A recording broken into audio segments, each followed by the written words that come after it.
Hey, everybody. So the president brought his receipts, and as my daughters would say, ate up the Oval Office press briefing with the South African president this week.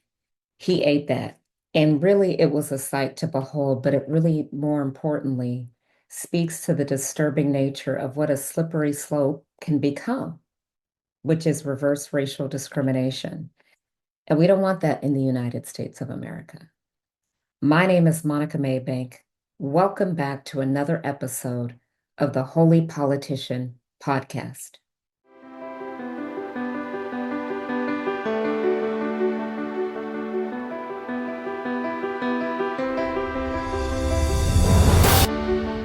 The president of South Africa, Cyril Ramaphosa, came to the United States this week to discuss trade, global economic policy, the war between Russia and Ukraine, and a host of other issues that impact both of our nations, South Africa and the United States.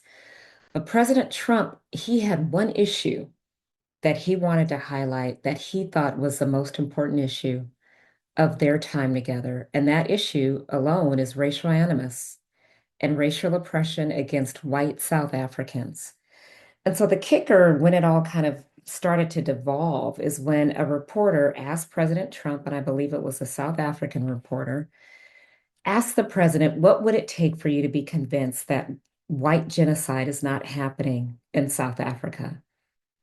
And Ramaphosa, the president of South Africa, interestingly enough, inserted himself and he decided to respond for Trump. He says that it would take President Trump listening. Well, President Trump obliged him and played a 5-minute clip of South African voices. And so he listened, and everyone else in the room listened too. I want to play for you a small clip of what was played in the White House during the presser with the president of South Africa.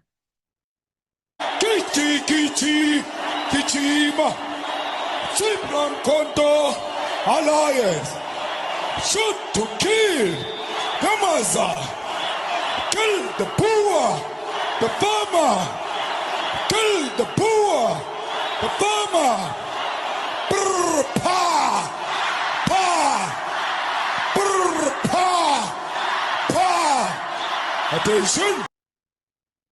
So in the clip, you see Julius Malema, the leader of the political party in South Africa called the Economic Freedom Fighters, promoting genocide against the Boers or whites, Afrikaners in South Africa historically that have been farmers and predominantly own the most farmland in South Africa. And so he's leading everyone in a chant that says, shoot to kill the Boer, the farmer, which basically are Afrikaners or white South Africans. And so if there isn't a white genocide happening now, rhetoric like this is certainly stoking it. Do we forget how Hitler masterfully exterminated millions of Jews through aggression, intimidation, callousness, the stoking of fears? This is how it began. He used propaganda to dehumanize Jewish people and blame them for Germany's problems. What do you think is happening right now in South Africa? This so-called political leader is basically dehumanizing the Boers, which are whites in South Africa, and blaming them for South Africa's problems to the tune of calling for their annihilation.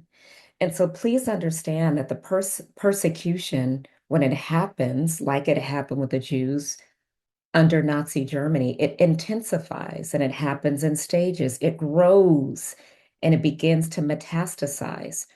There were early discriminatory laws that were put in place in Germany that desensitized the public.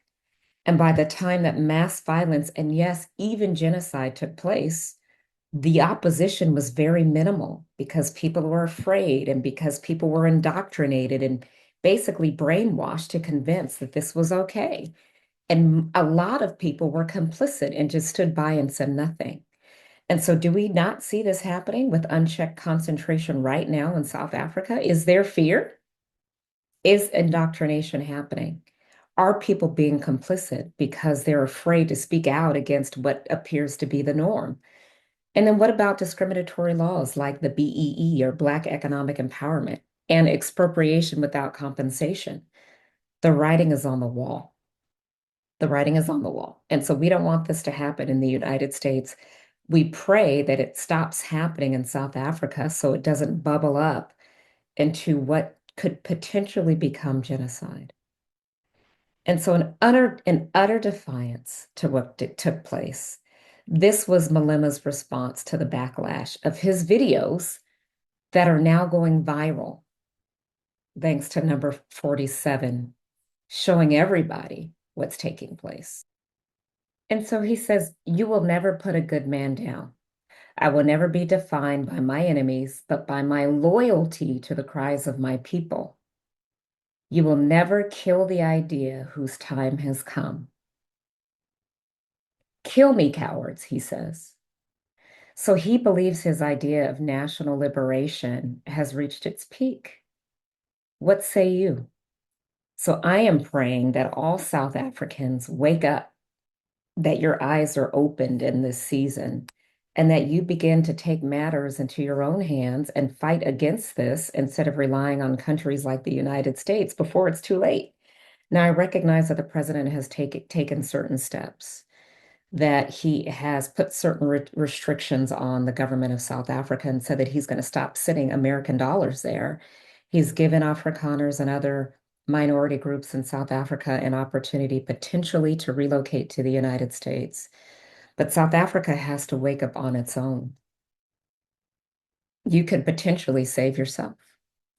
And so as I close, I just want us to all to remember what just happened in the United States of America in Washington, D.C.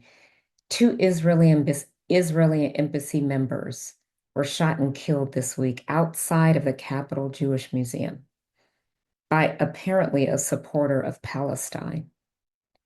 And so when we start to become numb to the cries and the voices of minoritized groups or groups that historically have been oppressed, or when we begin to look and say that reverse racial discrimination is okay, that we become numb to things like the view and the blatantly racist chants of somebody like Malema happening in South Africa, and then we become numb to Jewish people being killed in Washington, D.C. I hope we're not becoming numb to that. And so we must remain on our knees and we must tell people about Yeshua every chance we get. Jesus is the answer to every societal ill. And our time is of the essence because Jesus is returning for his bride. Thanks for watching.